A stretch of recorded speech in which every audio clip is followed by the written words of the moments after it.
All right, I'm going to stay in the appropriate distance from the mic this time. Most political speeches at this school are incredibly empathetic and usually conclude with a message to listen to others and consider all viewpoints. I have respect for those speakers who care deeply about listening and nonpartisanship, but I don't feel very nonpartisan right now. 6 days ago, Brett Kavanaugh was confirmed to the Supreme Court. Some of you might think that Christine Ford, Kavanaugh's accuser, was lying, as most Republican voters do, and I have no idea how to convince you otherwise, only to say that there is absolutely no reason she would lie. I would also say that the investigation into the allegations was a farce. The White House refused to let the FBI interview most of the witnesses and even Ford and Kavanaugh themselves. And yet Republicans still confirmed him because of a flimsy excuse, that there was somehow a doppelganger of Kavanaugh that committed the assault. I truly doubt that anyone in the Republican Party actually believed that, especially after claiming Ford was credible. Now, I am mad about this, but I am not a survivor of sexual assault, thank God, and I don't want to speak for people whose experiences I haven't had. I do want to bring up something else that makes me angry about Kavanaugh, and it involves a lesser-known concept called the unitary executive. According to the Washington Post, Kavanaugh buys into this radical legal idea that through the executive branch, the president, and only the president, controls most of the government. This is really problematic. Since all federal prosecutors are employees of the executive branch, Kavanaugh thinks that all of them can be fired just for doing their jobs. The implication is that the president has full authority to suppress or stop any negative federal investigations, which we saw a precursor to during Kavanaugh's probe. As said in Kavanaugh's own words in an article for the Minnesota Law Review, the only institution he thinks should be able to punish or indict a sitting president is Congress. This is obviously a problem because our Congress is too gridlocked and too partisan to hold someone of the majority party, especially the president, accountable. I'm not going to stand up here and claim with certainty that the president has committed crimes worthy of serious punishment, but if he was, we wouldn't be able to find out, and we certainly wouldn't be able to do anything about it. The unitary executive thought also gives the president more power to control every agency in government, much more than he was elected with. According to The Atlantic, Justice Kavanaugh believes that the president and coincidentally federal judges are singularly responsible for regulation. He believes that Congress should not be involved in setting the rules that impact everyone's lives and the planet's future. All of this combined would lead to an incredibly undemocratic American system where our presidents are not held accountable for crimes they commit and would have unchecked power over our institutions. The worst part is that this increase in presidential power won't have been what people wanted.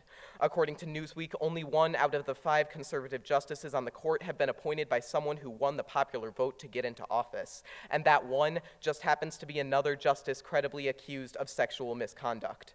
Justices Alito and Roberts were both appointed by Bush, who arguably only ended up in office because the Supreme Court decided against a recount. Gorsuch and Kavanaugh were both appointed by Trump, who was 3 million votes behind his opponent.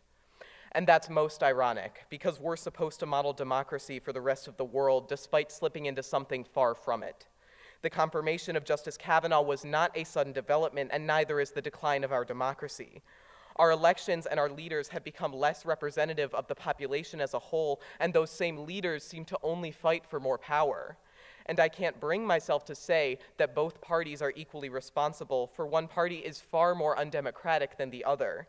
The majority of people in this country have been told for the last 2 years by Republicans to listen to real America, as if their constituents are somehow more real than Democratic voters. Ask yourself what that means. It's a call for us to listen to those in white rural states who, because of the Senate and the Electoral College, have the most political power. That's not democracy. We should listen to all of us, in this room, in this state, in this country, not just those with more voting power. The Republican message at its core is a call for us to ignore the majority because of outdated norms set by slave states more than 220 years ago. But outdated norms can and should be broken. I really didn't want to write a Trump bad or a Kavanaugh bad speech, but we're choosing to ignore how abnormal and tiring the last 2 years have been. I want to be able to be unbiased and friendly, but the more unbiased I am, the more I see how much we're falling apart. I see the president saying that protests should be illegal, tweeting about banning a news network he doesn't like, and whose own senior staff has to constantly prevent him from running this country into the ground.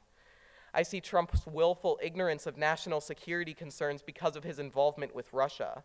I see a court that could give the president unprecedented power and rule that he is effectively above the law. I see in the mirror my own eyes that are constantly tired of every single day where more news comes out about our leaders constantly subverting our will, but nothing is done. Here's the thing.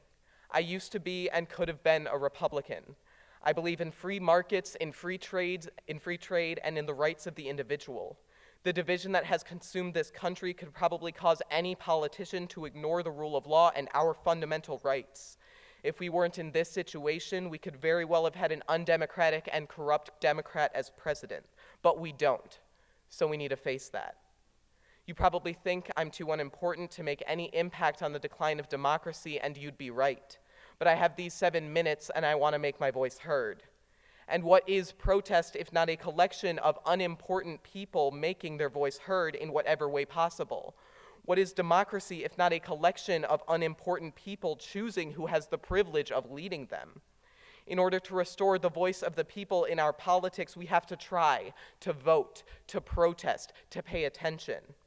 I might be preaching to the choir, but it's necessary when the choir needs to be doing more.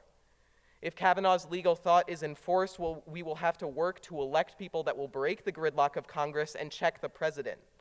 It's not just about solving Trump, he's just a symptom, but solving the unaccountability, the decline of the very system we champion, and the fundamental brokenness at the core of our country. I was in history class a couple weeks ago, and I noticed that we've strayed further before, with presidents banning dissent and silencing critics. We, as a country, also started in a much less free place than we are now. It gave me hope that people like us, each and every one, are the ones who sustain our values and who pass them down from generation to generation. As in the past, this will require hard work by everyone who feels angry or voiceless or just plain tired of the direction our country is heading in. Our government will only ever be as accountable as its citizens make it, and it will only ever be good if we don't give up. But if we work hard enough, and if we push back on those in power, as so many before us have done, future generations won't remember Kavanaugh or Trump. They'll remember the restoration of our democracy. Thank you.